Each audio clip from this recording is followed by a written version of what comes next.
بسم اللہ والصلاۃ والسلام علی رسول اللہ اما بعد اعوذ باللہ من الشیطان الرجیم بسم اللہ الرحمن الرحیم هو الذی انزل علیک الکتاب منہ آیات محکمات ہن الکتاب واخر متشابہات فاما الذین فی قلوبہم زیغ فیتبعون ما تشابہ منہ ابتغاء الفتنة وابتغاء تأویلہ وما يعلم تأويله إلا الله والراسخون في العلم يقولون آمنا به كل من عند ربنا وما يذكر إلا أولو الألباب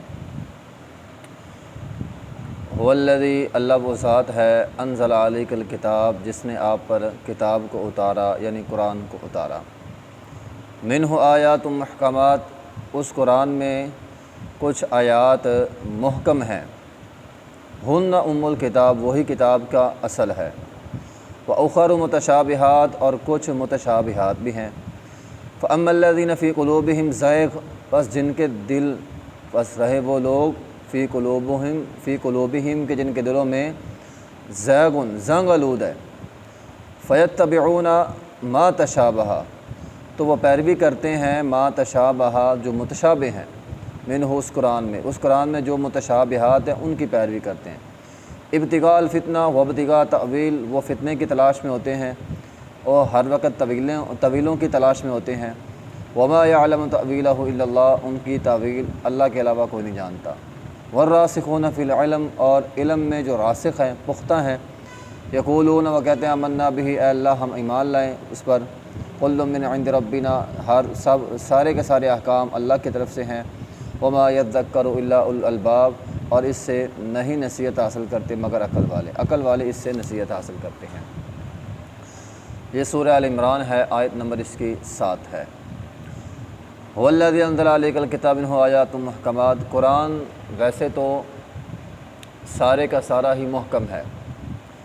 قرآن مجید میں اللہ تعالیٰ نے ہی قرآن کو محکم قرار دیا ہے، فرمایا کتاب احکمت آیاتہ قرآن کے اندر سارے احکام کیا ہیں؟ محکم ہیں، پورا قرآن محکم ہے۔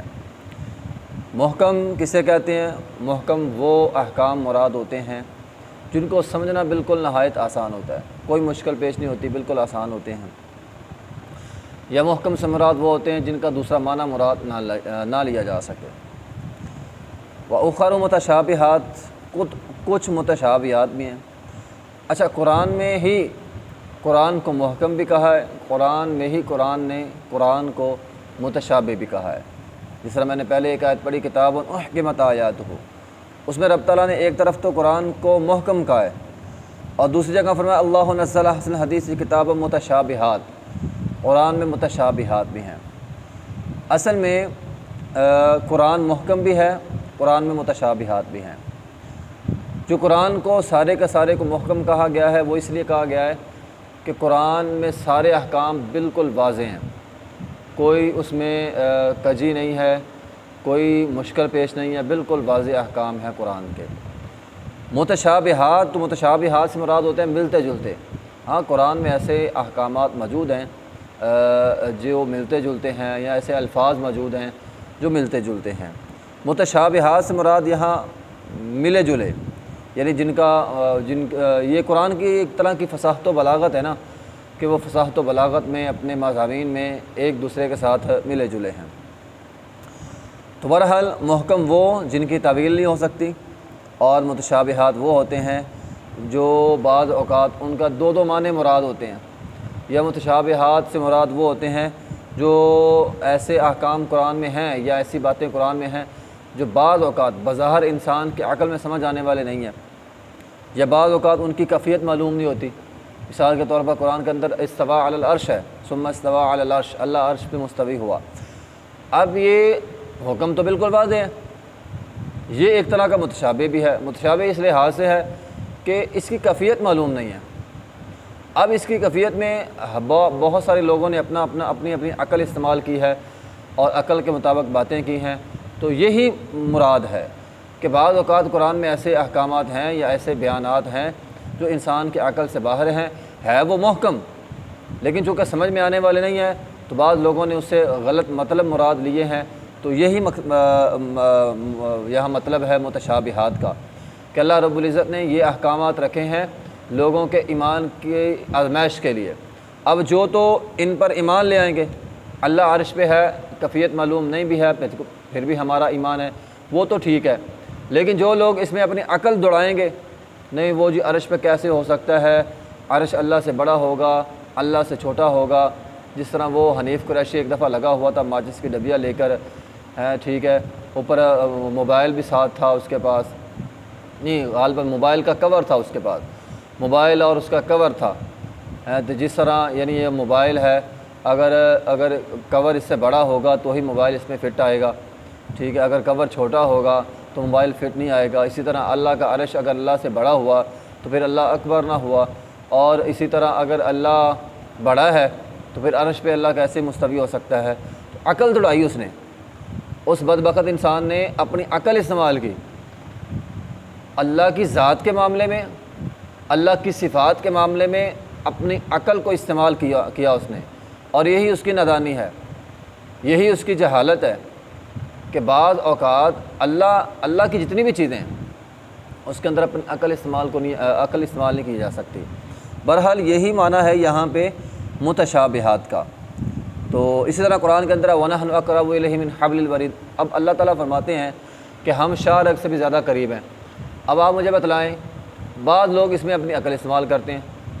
وہ جی شاہ رگ کے اللہ کیسے قریب ہو سکتا ہے، بھی اللہ نے فرما دیا بس سمجھ میں آئے نہ آج بات، ٹھیک ہے، کیسے قریب ہو گیا۔ آج سے آپ مجھے بتلائیں جو اس وقت 100 سال 150 سال پہلے کی بات کرتے ہیں کہ جب موبائل فون نہیں تھے تو یہاں سے اگر کوئی بندہ بتلاتا کہ میں یہاں سے پاکستان سے امریکہ میں بات کر سکتا ہوں تو انہوں نے اس کو کیا سمجھنا تھا، پاگل۔ لیکن آج یہ ممکن ہے کہ یہاں بندہ پاکستان میں بیٹھ کے دنیا کے ہر کونے میں بیٹھے انسان سے بات کر سکتا ہے۔ تو اس وقت یہ عقل میں سمجھ میں آنے والی بات نہیں تھی، اب عقل اور سمجھ میں آنے والی بات ہے۔ تو انسان کی عقل وہ کمزور ہے، وہ ناقص ہے، اس لیے ساری چیزیں انسان کی عقل میں نہیں آتی، اور نہ ہی ہر چیز میں انسان کو اپنی عقل جو ہے وہ دوڑانی چاہیے کہ اگر بات سمجھ میں نہیں آئی تو ٹھیک ہے میں مانتا ہی نہیں ہوں، یہ چیز غلط ہے۔ ہاں عقل آپ استعمال کریں، لیکن ایمان بالغیب ہو، اللہ نے کہہ دیا اللہ کا عرش ہے، اللہ شارق کے قریب ہے، تو بس ٹھیک ہے ہمارا ایمان بالغیب ہے، سمجھ میں بات آ جائے تو ٹھیک ہے، نہیں سمجھ میں آتی تو بھی ہمارا اس پر ایمان ہے۔ اچھا، اسی طرح متشابہات سے مراد ہوتا ہے ذو معنی الفاظ۔ مثال کے طور پر ابن بیٹے کو کہتے ہیں، ابن بیٹے کو بھی کہتے ہیں، ابن آپ ویسے ہی کوئی باہر بازار میں چھوٹا بچہ ہے، آپ اس کو بھی جس طرح ہم اردو کے اندر اسے بیٹا کہتے ہیں، اپنے بچے کو بھی بیٹا کہتے ہیں، اور باہر کو چلتا پھرتا چھوٹا بچہ ہے ہم اس کو بھی ابن کہتے ہیں۔ تو یہ اب ایک لفظ ہے، اس کے کئی معنی مراد ہیں۔ تو یہیں سے یہودیوں نے کہا ابن اللہ کہ ہم تو اللہ کے بیٹے ہیں، انہوں نے اپنے آپ کو اللہ کے بیٹے کہا کہ ہم اللہ کے بیٹے۔ اب اللہ کے بیٹے، بیٹا کسی کو بھی کہا جا سکتا ہے چھوٹے کو، تو اس لحاظ سے انہوں نے اپنے آپ کو اللہ کا بیٹا جو ہے وہ قرار دیا۔ تو بہرحال بخاری کے اندر حدیث موجود ہے، نبی علیہ الصلوۃ والسلام نے فرمایا جو انسان متشابہات کے پیچھے چلتا ہے، متشابہات سے بچو، جو متشابہات کے پیچھے چلے گا، قرآن میں انہی لوگوں کا تذکرہ ہے۔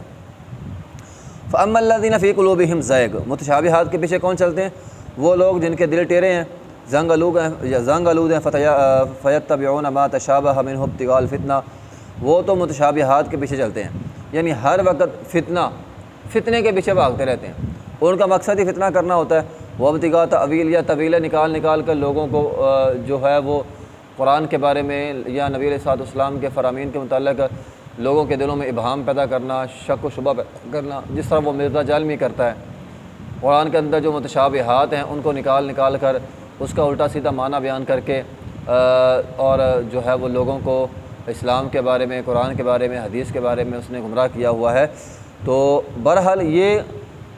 ایسے متشابہات کے پیچھے کون لگتے ہیں؟ قرآن کہتا ہے فَيَتَّبِعُونَ مَا تَشَابَهَ مِنْهُ ابْتِغَاءَ الْفِتْنَةِ فِي قُلُوبِهِمْ مَرَضٌ فِي قُلُوبِهِمْ زَيْغٌ، جن کے دل ٹیڑے ہیں، زنگ آلود ہیں، وہ لوگ متشابہات کے پیچھے چلتے ہیں، اور مقصد ان کا ابتغاء الفتنہ ہوتا ہے کہ فتنہ برپا کرنا ہوتا ہے، انہوں نے اسلام کو نعوذ باللہ بدنام کرنا ہوتا ہے، یا مسلمانوں کے ذہنوں میں اسلام کے بارے میں شک شبہ ڈالنا ہوتا ہے۔ تو ایسے لوگ جو ہیں وہ ایسے متشابہات کے پیچھے چلتے ہیں۔ مثال کے طور پر مشرکین مکہ بھی ایسا کرتے تھے نا، وہ اللہ تعالیٰ نے قرآن میں مچھر کی مثال بیان کی تو وہ کہتے ہیں لو جی اللہ تعالیٰ نے مچھر کی مثال یہاں پہ بیان کر دی، ماذا اراد اللہ بہذا مسئلہ، اللہ نے اس مثال کے ساتھ کیا ارادہ کیا، تو مچھر کی مثال کیوں بیان کر دی؟ کہ اللہ کا قرآن ہے، اللہ اس میں مچھر کی مثال بھی بیان کر سکتا ہے، اللہ جس کی چاہے بیان کر سکتا ہے، تو ایسی چیزوں کے پیچھے نہیں لگنا چاہیے۔ اسی طرح وہ قرآن میں جب آیا مشرکی، اللہ تعالیٰ نے فرمایا تھا بھی صدقہ کرو، تو انہوں نے کہہ دیا اللہ قرضہ مانگتا ہے، من الذی یقرض اللہ قرضا حسنا، اللہ نے فرمایا تھا قرض دو، انہوں نے کہنا شروع کر دیا اللہ تو قرضہ مانگتا ہے۔ وہ قرضے سے مراد یہ نہیں ہے جس طرح ہم کسی سے قرضہ مانگتے ہیں، ہم نے کون سا اللہ کو پیسے دینے، ہم نے تو اللہ کے بندوں پہ خرچ کرنا ہے، تو اللہ نے فرمایا جو میرے بندوں پہ تم خرچ کرتے ہو ایسے ہی ایسے مجھے قرض دینا ہے، اور میں اس کا تمہیں فیضاعفہ لہ اضعافا کثیرہ بڑھا چڑھا کے اس کو دوں گا۔ تو والراسخون فی العلم، اب یہاں مطلب اس کے دو ہیں، علم میں پختگی، یا تو اس کا تعلق یہ ہے کہ متشابہات کا علم اللہ جانتے ہیں، اور والراسخون فی العلم، اور جو علم میں پختہ لوگ ہوتے ہیں نا وہ جانتے ہیں۔ جس طرح پیچھے ہم نے بات پڑھی استواء العرش کی، بعض لوگ تو اس کو سمجھ نہیں پائے، لیکن یہی سوال جب امام مالک رحمۃ اللہ علیہ سے ہوا تھا تو انہوں نے فرمایا تھا استواء علی العرش معلوم و کیفیت مجہول والسؤال عنہ بدعہ، کہ اس کی کیفیت معلوم ہے اور استواء العرش معلوم ہے، اللہ اس پہ ہے یہ معلوم ہے، وہ کیفیت مجہول، اس کی کیفیت مجہول ہے، اور اس کے بارے میں سوال کرنا ہی بدعت ہے، غلط بات ہے، کیونکہ یہ عقل میں آنے والی بات ہی نہیں ہے۔ تو حنیف قریشی صاحب سے یہ اس کو پتہ ہونا چاہیے کہ اس کے بارے میں سوال کرنا یا بحث مباحث کرنا یہ انسان کی عقل میں آنے والے نہیں ہے، اس لیے اس کو کسی کے ساتھ مثال دینا، اللہ کی تو مثال بیان کی نہیں جا سکتی، لیس کمثلہ شیء، لیکن وہ اللہ کی مثال بیان کر رہا ہے، کیا اسے قرآن کی آیت نہیں آتی لیس کمثلہ شیء؟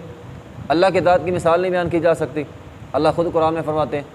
وہ اللہ کی ذات کو موبائل کے ساتھ تشبیہ دے رہا ہے کہ موبائل عرش پہ نہیں آ سکتا، یہ نہیں، عقل دوڑا رہا ہے، بھئی تیری عقل کو ہم نے کیا کرنا، جب اللہ تعالیٰ فرماتے ہیں لیس کمثلہ شیء، میری مثل کوئی چیز نہیں ہے، تم عقل استعمال کر رہے ہو، پھر عقل میں یہ بات نہیں آتی، اگر عقل میں نہیں آتی تو نہیں مانو گے اللہ کا عرش نہیں ہے، تو وہ لوگ نعوذ باللہ اللہ کے عرش سے مراد اللہ کی بادشاہت لیتے ہیں، تو اللہ کے عرش سے مراد اللہ کا عرش ہی ہے، ہاں اس کی کیفیت ہمیں مجہول ہے، ہمیں پتہ نہیں ہے، اور اس کے بارے میں سوال بھی نہیں کرنا چاہیے۔ تو والراسخون فی العلم، ایک تو اس سے مراد یہ ہے کہ اللہ متشابہات کا علم اللہ جانتا ہے، یا جن کا علم پختہ ہے وہ جانتے ہیں۔ دوسرا معنی یہ ہے کہ متشابہات کا مطلب تو اللہ ہی جانتا ہے، والراسخون فی العلم کا تعلق آگے ہے اگلے جملے کے ساتھ، کہ جو علم کے اندر پختہ ہوتے ہیں وہ یقولون آمنا بہ کل من عند ربنا، وہ اللہ پر ایمان لاتے ہیں، وہ کہتے ہیں اللہ ہمیں سمجھ میں آئی نہیں، ہمارا اس پر ایمان ہے۔ تو یہ بھی معنی درست ہے اس کا کہ وہ جو کہتے ہیں اللہ متشابہات کا اگر سمجھ میں نہ بھی آئے تو ہمارا ایمان ضرور ہے، اور یہی ہم کہتے ہیں، ٹھیک ہے، ہمارا اس پر ایمان ضرور ہے۔ تو بہرحال انسان کو دعا کرنی چاہیے، اللہ جس طرح کہ ابن عباس رضی اللہ تعالیٰ عنہ کے متعلق نبی علیہ السلام نے فرمایا تھا اللہم فقہہ فی الدین وعلمہ التاویل، کہ اللہ اس کو دین کی سمجھ دے اور اس کو تعویل کا علم سکھلا۔ تو ایک تو دعا کرنی چاہیے اللہ تعالیٰ متشابہات جو ہے قرآن کے اندر اس کو سمجھنے کی توفیق عطا فرمائے، اگر سمجھ میں نہ بھی آئے تو پھر بھی انسان ایمان بالغیب اس پر رکھنا ہے کہ اللہ ہمارا ایمان ضرور ہے، سمجھ میں بات آئے نہ آئے لیکن ہمارا اس پر ایمان ضرور ہے۔ وآخر دعوانا الحمدللہ رب العالمین۔